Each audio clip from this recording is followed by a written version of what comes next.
नमस्कार। ये रिपोर्ट आपको अंदर तक झकझोर देगी, क्योंकि ये सिर्फ एक चुनाव की कहानी नहीं है। ये लोकतंत्र और सरकारी तंत्र की असली लड़ाई है।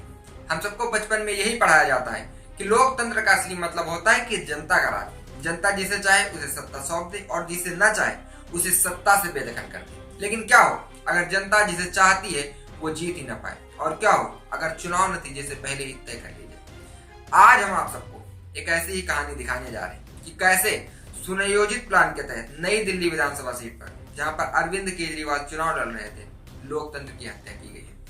कैसे एक ऐसा चुनाव हुआ जिसमें वोट पड़े, लोग आए, लाइनें लगी, लेकिन फिर भी जनमत को ही गायब कर दिया गया।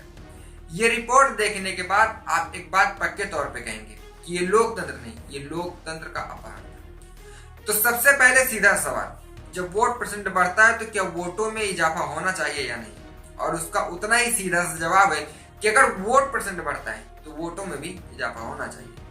लेकिन अब आप असली खेल समझिए। साल 2020 में नई दिल्ली विधानसभा से 52.37% वोटिंग हुई थी और कुल 76,530 वोट पड़े थे। वहीं 2025 में वोटिंग परसेंट बढ़कर 56.41 हो गया, लेकिन कुल वोट घटकर सिर्फ 61,244 रह गए।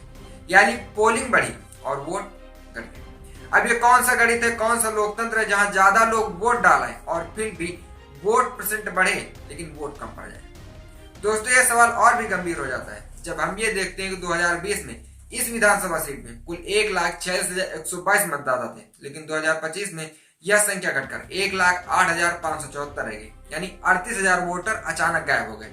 अब जरा सोचिए, जब देश की और हर प्रदेश की जनसंख्या बढ़ रही है तो सिर्फ इस सीट के ही हजारों वोटर्स कहाँ चले गए? क्या उन्होंने सामूहिक पलायन कर लिया या इनका नाम की साजिश के तहत काट दिया गया?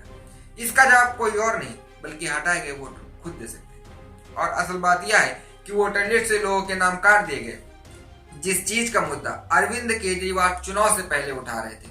और ये कोई गलती नहीं थी, बल्कि ये सोची समझी भारतीय जनता पार्टी की रणनीति थी।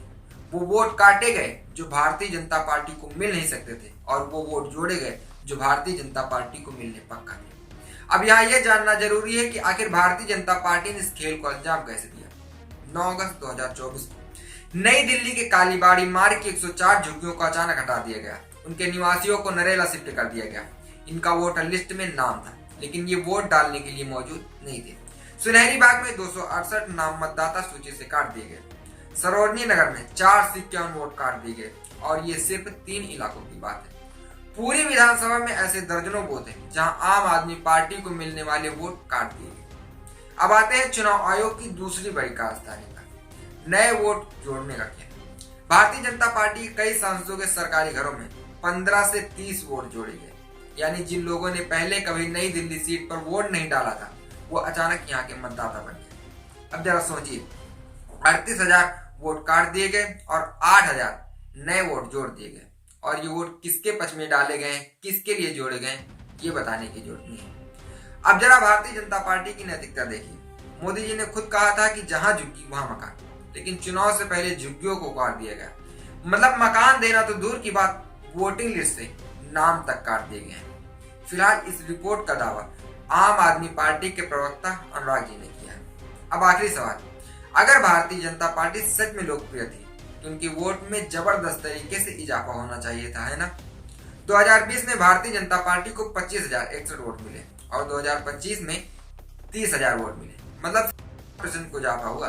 लेकिन फिर भी भारतीय जनता पार्टी जीत गई। मतलब सीधा है कि भारतीय जनता पार्टी को जिताने के लिए और केजरीवाल को हराने के लिए आम आदमी पार्टी के वोट कम कर दिए गए और भारतीय जनता पार्टी के वोट जोड़े गए। ये कहानी है उस लोकतंत्र की जहां जनता वोट डालती है, लेकिन फैसला पहले ही हो चुका होता है। पुलिस, पैसा पावर और चुनाव आयोग सब ने मिलकर इस चुनाव को पहले ही फिक्स कर दिया था। अब सवाल आपसे, अगर यही लोकतंत्र है तो फिर तानाशाही कैसी होती? इस रिपोर्ट को ज्यादा से ज्यादा शेयर करें, हर किसी को बताएं कि कैसे लोकतंत्र पर हमला हुआ है। आपकी आवाज उठेगी तो शायद अगली बार तंत्र इतनी आसानी से लोकतंत्र का अपहरण नहीं कर पाएगा। सवाल सिर्फ केजरीवाल की हार का नहीं है, सवाल देश के लोकतंत्र को बचाने का है। फिलहाल इस रिपोर्ट को लेकर आपका क्या मानते हैं? इस बात का जवाब कमेंट बॉक्स में कमेंट करके जरूर दें।